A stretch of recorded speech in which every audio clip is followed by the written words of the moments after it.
इस वीडियो में हम बात करेंगे 1976 की फिल्म पारदोम ऑन अफेयर के बारे में, जो कहानी है एतियेन नाम के एक आदमी की जो अपनी शादीशुदा जिंदगी से खुश था, पर एक दिन उसने एक खूबसूरत औरत को देखा और उसे देखते ही वो उससे प्यार करने लगा।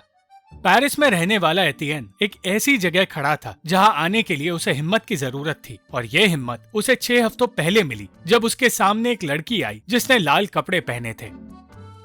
उन दिनों एतियेन एक आम आदमी था जो अपनी शादीशुदा जिंदगी से खुश था, पर उस खूबसूरत लड़की और उसकी हरकतें देखने के बाद वो उससे प्यार करने लगा। उसने उसका पीछा किया, पर कुछ देर बाद वो अचानक गायब हो गई और एतियेन उसका नाम भी नहीं जान पाया। एतियेन एक गवर्नमेंट ऑफिसर है जो अपनी पत्नी मार्था और अपने काम से बहुत प्यार करता है, मगर लाल कपड़ों वाली उस लड़की के आने के बाद उसकी वफादारी लड़खड़ाने लगी। वो फिर से एतियेन के सामने आई और उससे बात करने की कोशिश में एतियेन गलती से अपनी ऑफिस में काम कर रही औरत से बात करने लगा, और गलती से ही एतियेन ने एस्पेरेंजा नाम की उस औरत को डेट पर बुला लिया। एस्पेरेंजा इस बात की खुशी में अजीब सा बर्ताव करने लगी और एतियेन ये सोचकर खुश होने लगा कि उसे उस लड़की के साथ अफेयर शुरू करने का मौका मिल गया है। वो पहली बार मार्था से कोई बात छुपा रहा था और इस बात से मार्था पूरी तरह अनजान थी। एतियेन के 3 दोस्त हैं जिनके साथ वो टेनिस खेलता है। उनमें से बोली और डैनियल नाम के दोस्तों की नजर हर वक्त लड़कियों पर रहती है, और सिर्फ सिमोन नाम का तीसरा दोस्त था जो इन चक्करों में नहीं पड़ता। बोली शादीशुदा होने के बावजूद कई लड़कियों के साथ अफेयर्स रखता है और इसीलिए उसकी हरकतें एतियेन को सबसे ज्यादा हैरान करती हैं। पर फिर एक दिन बोली को पता चला कि उसकी पत्नी मारी अपने बच्चों के साथ उसके घर से सारा सामान ले गई है। बूली को घर में एक चिट्ठी मिली जिसमें लिखा था कि मारी को बूली के अफेयर्स के बारे में पता चल गया है। अपने परिवार को खोने का गम वो बर्दाश्त नहीं कर पाया।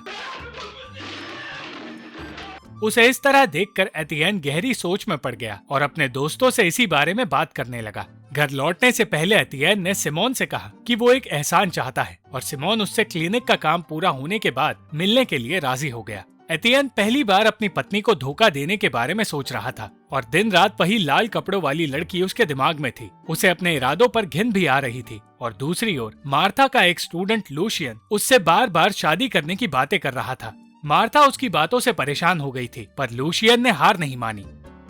काम खत्म होने के बाद एतियेन सिमोन से मिलने गया और उसने कहा कि सिमोन को देर रात उसे कॉल करना है और उसका बॉस होने की एक्टिंग करके उसे ऑफिस में बुलाना है। सिमोन अपने दोस्त को अच्छी तरह जानता था, इसलिए उसे एतियेन के इरादों पर शक नहीं हुआ।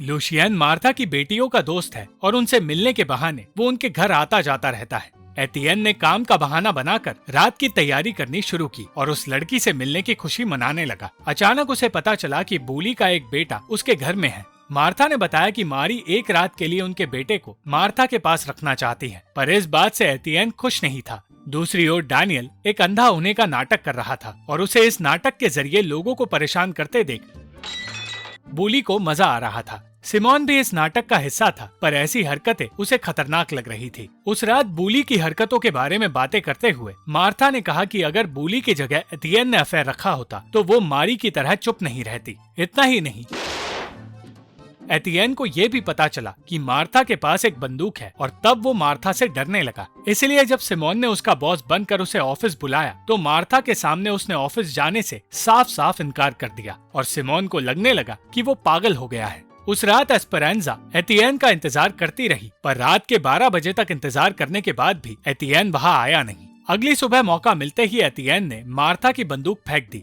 और जब वो ऑफिस गया तो उसी लड़की का इंतजार करने लगा, पर उसे सिर्फ एस्पेरेंजा नजर आई। पिछली रात की बात के लिए एस्पेरेंजा ने एतियेन से बदला लिया और वो समझ नहीं पाया कि एस्पेरेंजा ने ऐसा क्यों किया। उस दिन एतियेन को पता चला कि जिस लड़की से वो प्यार करने लगा है वो असल में एक मॉडल है और उसका नाम शार्लोट है। एतियेन को पता चला कि वो हॉर्स राइडिंग करती है, और फिर शार्लोट की तस्वीरों में गुम होकर एतियेन अपना काम भूलने लगा। अगले ही दिन से एतियेन हॉर्स राइडिंग सीखने लगा, और उसे इस तरह देखकर मार्था अपनी हंसी नहीं रोक पाई। एतियेन धीरे धीरे मेहनत करके घोड़ा चलाना सीख गया और हर रोज शार्लोट से मिलने की उम्मीद में घूमता रहा। कुछ दिनों बाद एस्पेरेंजा ने एतियेन को फिर से मिलने बुलाया, पर उसने अपना नाम नहीं बताया, इसलिए एतियेन को लगा कि वो शार्लोट से बात कर रहा है। लूशियन भी अपने इरादों पर अड़ा रहा और हर रोज की तरह मार्था से कहने लगा कि वो उसके साथ मेक्सिको में रहने का बंदोबस्त कर चुका है। मार्था उसे समझाती रही कि वो 40 साल की है और लूशियन 17 साल का, इसलिए उसे ये पागलपन बंद करना होगा, पर लूशियन ने उसकी एक नहीं सुनी।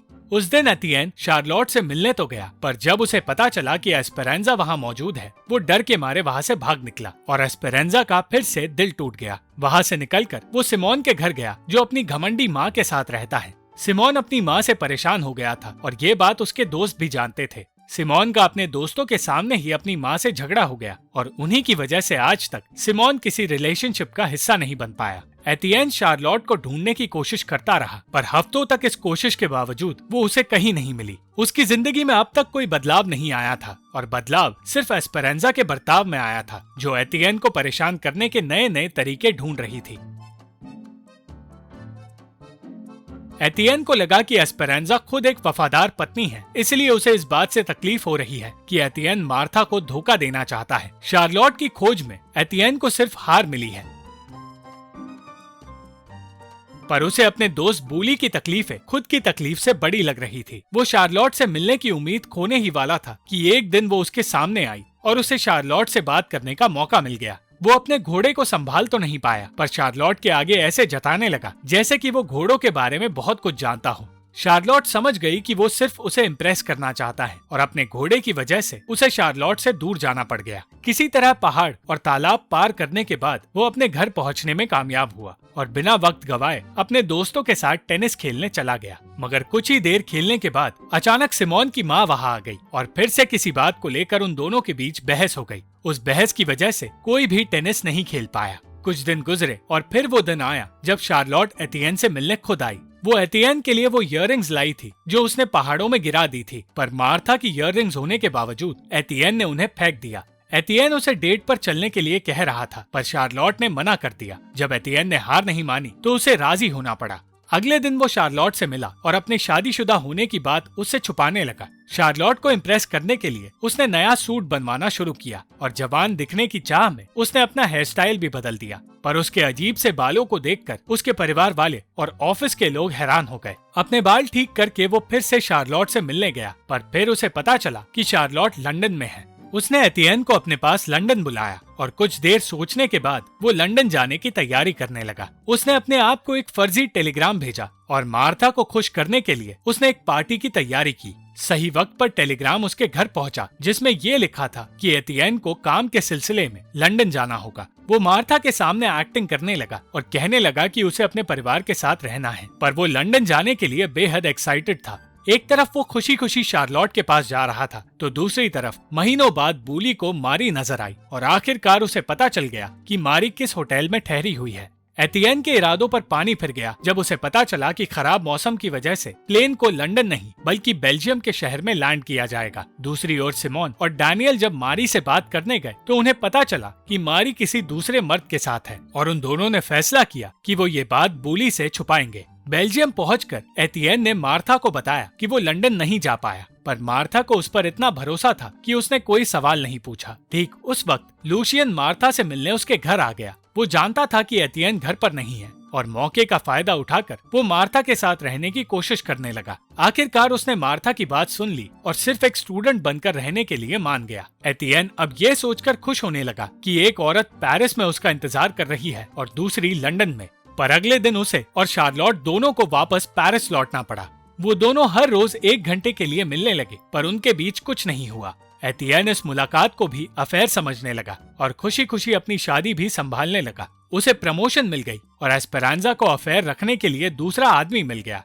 सिमोन ने अपनी माँ की दूसरी शादी करवा ली और वो हमेशा के लिए आजाद हो गया। हर किसी की जिंदगी बदलकर बेहतर हो गई और मारी भी बूली के पास लौट आई। बूली को लगने लगा कि वो लौटकर इसलिए आई क्योंकि मारी उसके बिना रह नहीं सकती, पर सिर्फ सिमोन और डैनियल जानते थे कि दूसरे मर्द ने उसे छोड़ दिया है, इसलिए वो लौट कर आई है। बूली फिर से दूसरी औरतों पर नजर रखने लगा और ठोकर खाने के बाद भी वो सुधरा नहीं। एक दिन एक अनजान आदमी डैनियल के पास आया और उसका सामान सड़क पर फेंक कर वहाँ से चला गया। तब उसके दोस्तों को पता चला कि डैनियल असल में गे है और जो आदमी वहाँ आया था वो उसका बॉयफ्रेंड हुआ करता था। उस आदमी को पता चल गया कि डैनियल का किसी और के साथ अफेयर है, इसलिए उसने डैनियल को घर से निकाल दिया। अपने दोस्त के हालात समझकर एतियेन उसके साथ वक्त बिताने लगा और उसने डैनियल को शार्लोट का राज बता दिया। अब डैनियल भी उनकी मदद करने लगा और एक रात वो तीनों एतियन की मुंह बोली माँ से मिलने गए, क्योंकि एतियन का जन्मदिन था। मगर वहाँ पहुंचकर एतियन को पता चला कि उस जगह पर पूरा परिवार मौजूद है और शार्लोट और मार्था एक दूसरे को देखकर हैरान हो गए। किसी तरह डैनियल ने हालात संभाले और सबको लगने लगा कि शार्लोट उसकी गर्लफ्रेंड है। कुछ देर बाद एतियन को पता चला कि मारी फिर से घर छोड़कर चली गई है और बूली उसका खून करने के इरादे से पागलों जैसी हरकत करने लगा है। किसी तरह उन दोस्तों ने बूली को संभाला और वो सब वहाँ से दूर गए। पर सच ये था कि उन दोस्तों ने ये नाटक रचा ताकि वो सब एतियन को शार्लोट के पास ले जा सके। शार्लोट ने एतियन को अपने घर बुलाया और बताया कि वो हमेशा से जानती थी कि एतियन शादीशुदा है, पर वो एतियन से प्यार करने लगी है, इसलिए उसके साथ अपना अफेयर शुरू करना चाहती है। आखिरकार एतियन को वो मिल गया जो उसे चाहिए था, पर फिर अगले दिन उसे पता चला कि शार्लोट खुद भी शादीशुदा है। शार्लोट का पति घर लौट कर आ गया था, इसलिए वो एतियन को छुपाने की कोशिश में लग गई। इसी कोशिश में एतियन को खिड़की के बाहर छुपना पड़ा और उस इलाके में मौजूद हर इंसान उसे देखता रहा। एतियन उसी जगह फंस गया और अब वहाँ से निकलने का उसके पास कोई रास्ता नहीं बचा। जल्द से जल्द उसे बचाने की कोशिश शुरू हुई और दूसरी ओर बूली ने बताया कि उनका नाटक सच में बदल गया है और मारी सचमुच घर छोड़कर चली गई है। एतियन के बारे में पूरे शहर को पता चल गया और वो हर एक न्यूज चैनल पर छा गया। अंत में एतियन के परिवार को भी सच पता चल गया और धोखा खाने के बावजूद मार्था हंसने लगी। शार्लोट अलविदा कहकर वहाँ से चली गई और तब एतियन ने कूदकर अपनी जान देने का फैसला कर लिया।